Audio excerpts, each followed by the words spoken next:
সুবহানাল্লাহ আলহামদুলিল্লাহ একবার বললে কি হয়? আসমান জমিনের খালি জায়গা আল্লাহ সওয়াব দ্বারা ভরপুর করিয়া দেন। জোরে বলো সুবহানাল্লাহ। সুবহান সব সময় বলো সুবহানাল্লাহ আলহামদুলিল্লাহ। আল্লাহর নবী বলেন আলহামদুলিল্লাহি তামলাউল মিজান।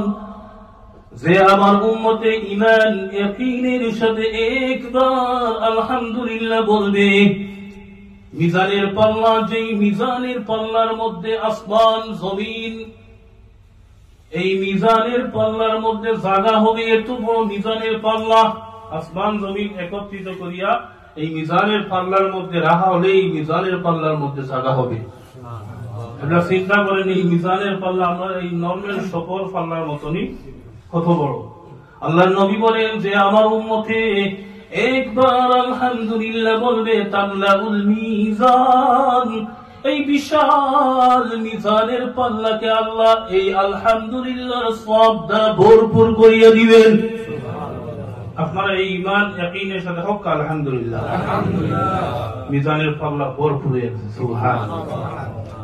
আল্লাহ নবী এর পরে বলেন ওয়া সুবহানাল্লাহ আলহামদুলিল্লাহ তামলাআন মা বাইনাস সামাওয়াতি ওয়াল আরদ। যে আমার উম্মতে সুবহানাল্লাহ আলহামদুলিল্লাহ বলবে, এই আমার উম্মতের সওয়াব, এই যে মহাশূন্য আসমান জমিনের মধ্যে খালি জায়গা আছে, এই খালি জায়গা আল্লাহ সওয়াব দ্বারা ভরপুর করে দিবেন। আবার হোক সুবহানাল্লাহ ওয়ালহামদুলিল্লাহ। আলহামদুলিল্লাহ আমরা সওয়াব দ্বারা আসমান জমিনের খালি জায়গা ভরপুর হয়ে গেছে। সুবহানাল্লাহ। আরো জোরে হোক সুবহানাল্লাহর ফজিলত শুনছুন। আবার সুবহানাল্লাহ কইলে কি হয়?